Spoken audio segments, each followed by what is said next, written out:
प्युठानको एक सामुदायिक वन क्षेत्रमा जङ्गली जनावर ठानेर चलाइएको गोली लाग्दा एक किशोरको मृत्यु भएको छ।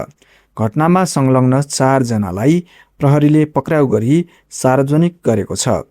जिल्ला प्रहरी कार्यालय प्युठानका अनुसार गौमुखी गाउँपालिका वडा नम्बर 4 सुँगुरखाल स्थित जुपाल सामुदायिक वनमा नौबनी गाउँपालिका वडा नम्बर 4 खबाङका 19 वर्षीय सुशील परियारलाई जङ्गली जनावर बँदेल ठानेर गोली प्रहार गरिएको थियो।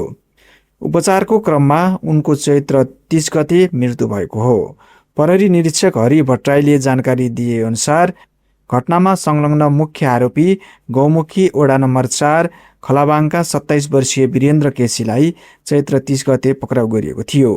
उनीसँगै शिकार खेल्न गएका उनका भाइ विश्वास केसी, 19 वर्षीय रवि केसी र एक 15 वर्षीय बालकलाई पनि प्रहरीले मंगलबार नियन्त्रणमा लिएको जनाएको छ।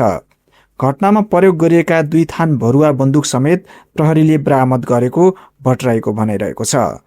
प्रहरीका अनुसार चैत्र 19 गते राति करिब 10:45 जाँदा शिकार खेलेर फर्कने क्रममा जङ्गलको झाडी हल्लिएको र पात पतिङ्गर तथा प्लास्टिक बजेको आवाज आएपछि जङ्गली जनावर भएको आशंकामा वीरेन्द्र केसीले बन्दुकबाट गोली प्रहार गरेका थिए।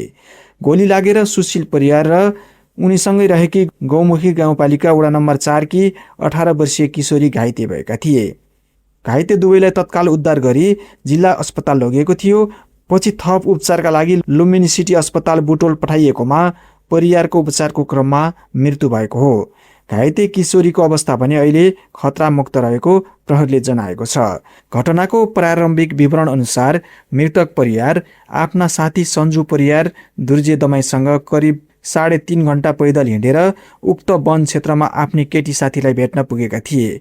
उनले आफ्नै साथीलाई फोन गरेर भेट्न बोलाएका थिए। त्यसपछि उनीहरू 4 जना जङ्गलमा बसेर कुराकानी गरिरहेको अवस्थामा गोली प्रहार भएको थियो। प्रहरीले अवैध रूपमा हतियार राख्ने तथा चोरी सिकारीमा संलग्न रहेको अभियोगमा पक्राउ परेका 4 जनामाथि ज्यान सम्बन्धी कसुर र हात हतियार सम्बन्धी मुद्दा चलाउने तयारी गरेको जनाएको छ। मृतकका बुबा गाजीराम दमाईको जाहेरीका आधारमा पक्राउ परेका व्यक्तिहरूलाई प्युठान जिल्ला अदालतबाट 5 दिनको म्याद थप अनुमति लिई अनुसन्धान अघि बढाइएको प्रहरी निरीक्षक भट्टराईले जानकारी दिएका छन्।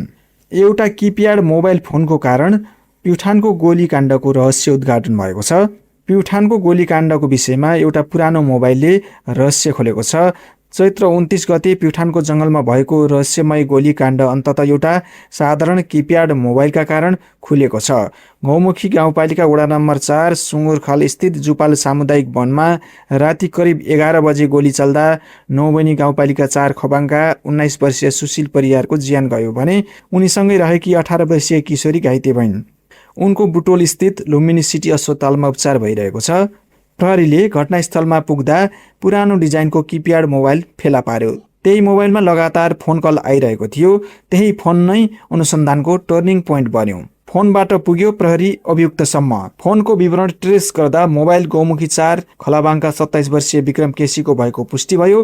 प्रहरीले उनलाई नियन्त्रणमा लिएर सोधपुछ गर्दा उनले गोली चलाएको स्वीकार गरेका छन्। केसीका अनुसार उनी आफ्ना भाइ र अन्य 2 जनासँग शिकार खेल्न जङ्गल गएका थिए। फर्कने क्रममा झाडी हल्लिएको आवाज सुनेपछि जङ्गली मदेल ठानेर भरुवा बन्दुकबाट गोली चलाएको बताएका छन्। गोली लागेपछि मानिस चिच्याएको सुनेपछि उनीहरू आत्तिएर भागेका थिए। भाग्ने क्रममा केसीको मोबाइल घटनास्थलमै खसेको थियो, जसले उनीहरूलाई प्रहरीसम्म पुर्यायो। प्रहरीले केसीकै बयानको आधारमा उनको घर नजिकैको ओडारबाट अथवा गुफाबाट घटनामा प्रयोग भएको भरुवा बन्दुक बरामद गरेको छ। साथै उनको गोठबाट अर्को एक नाले पुरानो बन्दुक पनि फेला परेको छ। घटनामा संलग्न 4 जनालाई प्रहरीले नियन्त्रणमा लिएको छ। मृतकका परिवारले किटानी जाहेर दिएपछि ज्यान सम्बन्धी कसुरमा मुद्दा दर्ता गरी अनुसन्धान अघि बढाइएको छ।